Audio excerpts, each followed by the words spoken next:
You know, when I do these top 10 Spotify countdowns, people always are saying, well, what have you done? It's like, well, I used to produce records actually for a living. Right up until 2016. I've had a couple platinum records, a couple gold records, maybe 3 gold records or so. I never talk about them though. But I was thinking about this the other day, about my first platinum record I had. And I went and looked it up on Wikipedia, and I'm basically not even listed as part of the of producing the record. I didn't produce the entire record, but I'm not listed at all on Wikipedia, except in the songwriting credits on it. Back in 2002, I had this A&R guy named Steve Robertson, Steve-O, call me up and say, hey, I've got this singer that I want you to go write a couple songs with. Now, just for a little background, I started producing full-time in 1999, and I would produce a lot of bands that would get record deals. But most of the record deals would happen, and they would use another producer, a bigger name producer. So I would basically create the demo or the sound of the band, then someone else would get to produce it, okay? And it was just like, okay, well, that's just the way it is. It would bum me out and stuff, but what are you going to do about it? That some bigger name person that had success would get to produce the records. I had a publishing deal because my band Billionaire had gotten signed to a publishing deal, or I'd gotten signed to a publishing deal, originally in 1992, way back with Polygram, and then I got signed to another publishing deal. Anyways, this guy Steve-O calls me up and he's like, I've got this guy Brent Smith. He was in a band called Dreve that we had signed, that we dropped on Atlantic Records, but I re-signed him because he's a phenomenal singer. And I said, well, can you send me something? Now, this is really early internet, but he sent me a couple MP3s of some stuff and some demos. And I was like, man, the guy's got a phenomenal voice. He said, well, he's living down in Jacksonville. He's crashing at Ronnie Van Zant's wife's house. I was like, what? Why? Well, the guitar player that he's been jamming with, one of the guitar players, is married to his daughter. And Ronnie Van Zant's wife loves Brent and loves his voice and thinks he's great and is letting him crash in her guest house there on the beach. I was like, okay, I'll drive down there. So I pack up my acoustic guitar, my Honda Civic. I drive down to Jacksonville. So I meet Brent, and he's got long hair down to here. He's got a goatee. Incredibly nice guy. He says, yeah, my name's Brent Smith, the most boring name in rock and roll. And I was like, I just thought that was kind of funny, right? So I walk into this place. He's staying in this guest house. What the guest house was just a big empty space with a mattress on the floor, with a sheet, pillow, and then there were 4 plastic bags. And I was like, what is that? He goes, well, that's all my stuff. Like, that's all his belongings. He had a record deal, but he didn't have any money because the band that he was in, they had spent all the money and then got dropped. He was basically just crashing on the floor of this guest house in Jacksonville. So we start talking. When you're going to write with somebody, you want to kind of get to know them a little bit. But I pull out my acoustic guitar. He's like, you got anything? And as far as song ideas, I said, no. I said, well, let's just jam. So I pick up my acoustic guitar, right? This guitar, and I start going.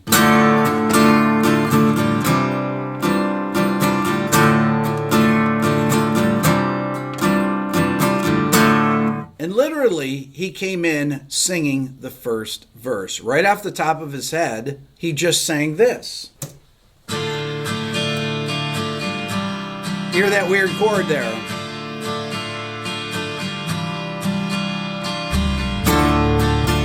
We used to have weird, long intros. Strange. Here's Brent. Should I offer up my hand? Sing a wish for once, for all of us. And when he came in with this, and should I offer up my hand and lay the guilt on myself, so it's easier to not stay. Then I went to this.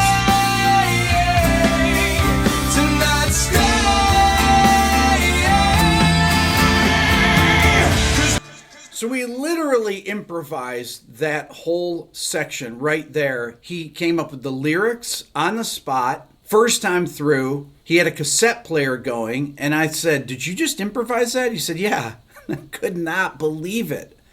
And he sang it just like that. As a matter of fact, we wrote the song, And I went back in, and he came to here to Atlanta to my studio, and we just did this demo. This is the demo vocal that he did. This isn't the cassette one, but he did one pass on it through the song, and that was his vocal performance.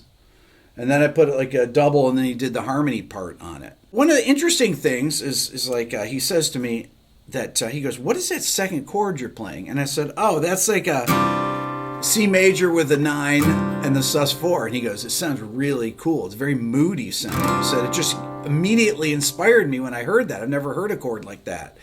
And then the pre-chorus that I played, B flat sus2, then this chord. Once again, this is kind of a weird chord that you would never hear in a rock song. Now, what we needed to do is we needed to come up with a chorus. He didn't have the chorus yet. So I then immediately tuned my guitar down to drop D. We did this.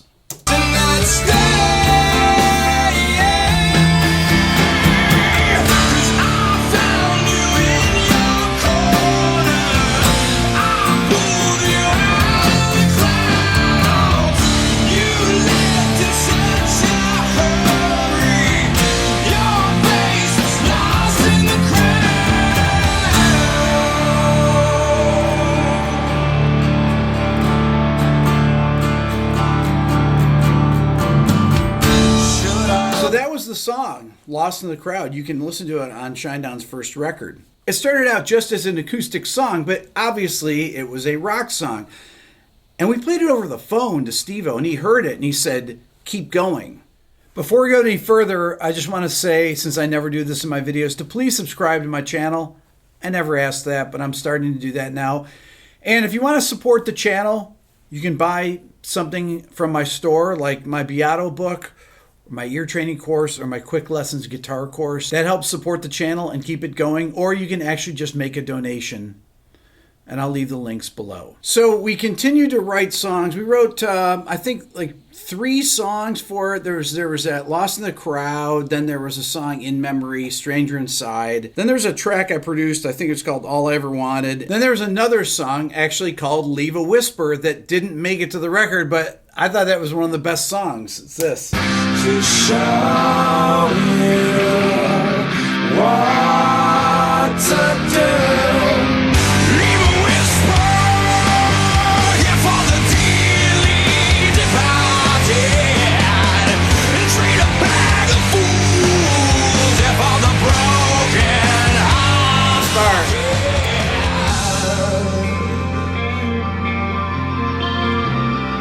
Drum fill.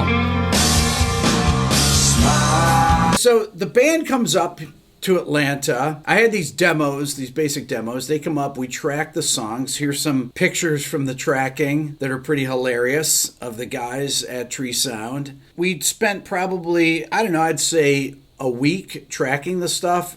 I mean, Brent, some of the demos that we did demo vocals on them, and those are the ones that we used. He never even re-sang the song. He sang the songs one time. He'd do one pass.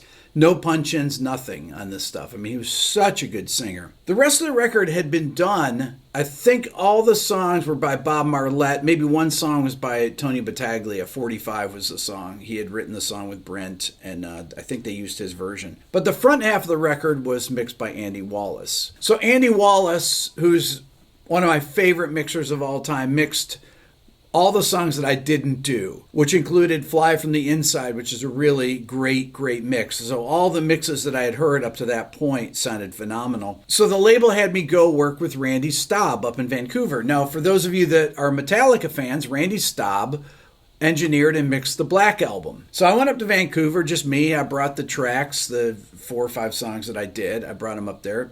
And Randy, I spent a week with him, just me and him, mixing them. And I remember asking him all this stuff about recording the Black Album. I think this is one of the rooms that they had worked in up in Vancouver. And he told me it was quite a year and a half of his life. I think he said he spent a year and a half working on the album. I asked him about drum sounds and stuff. I said, did you guys actually bring in these sheets of plywood and shellac them, do all this stuff to make the room more live? He said, yes, we did. He said it was amazing. He showed me kind of where they placed the mics in the room to record the drums. It was very, very cool. And he's a great guy, great mixer. So he mixed the tracks. Then I remember I went to England to work with a band when the first week the record came out.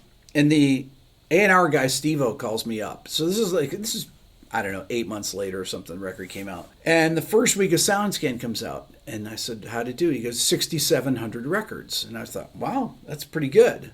He said, yeah, it's good. So the record starts perking along, doing 6,000 a week, then eventually kind of gets to 8,000 a week, then 10,000 a week, then 15,000 a week. And then the band did a version of Simple Man for a radio station that was in Boston. They just covered the Skynyrd song, and that became a massive hit on that radio station. It was a really influential station. So they did a new version of the song just with Brent and the guitar player Jason, I think it was. Did a new version, just a duet. Re-released the record with it on it, and then all of a sudden it started selling 25,000 copies a week. The record went gold on August 17, 2004. So remember, I started working on it in October of 2002, and then it went platinum October 21st, 2005. It was certified platinum. 2005. So I started producing 1999, 2005. I had my first platinum record. I figure that was pretty good progress right there, because really one of my goals as a producer was just to produce a song that sold 1 million copies. That was one of them. I always wanted to write a song that went number one and produce a record that sold 1 million copies. And I did both of those. I had this country song that I've made a video on with this band Bottomley, who just had their second number one very recently. I had a number one song at the end of 2013, and that was it. I reached my goals as a producer, and I went on and started my YouTube channel.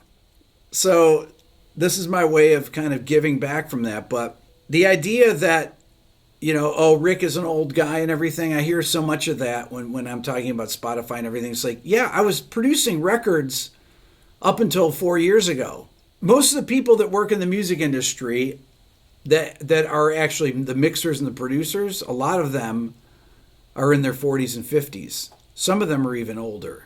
I think a lot of people actually don't realize that. Some of these songwriters like Max Martin, who writes all these big hit songs, he's in his early 50s at least. So anyways, that's the story behind my first platinum record. I'm not listed on Wikipedia anywhere as having produced anything. It has a little thing where I co-wrote a couple of the songs on there, but I did work on the record. You can see my platinum plaque right here in this picture. I have it hung up in my lounge. And that was pretty satisfying, to have a platinum record and some gold records under your name is, I felt was a pretty good accomplishment. So that's my story for today. That's all for now. Don't forget to subscribe, ring the bell, and leave a comment. Check out my new Quick Lessons Pro guitar course that just came out. Also, the Beato book, if you want to learn about music theory, that's how you do it. And check out my Beato ear training course at beatoeartraining.com. And don't forget, if you want to support the channel even more, think about becoming a member of the Beato Club. Thanks so much for watching.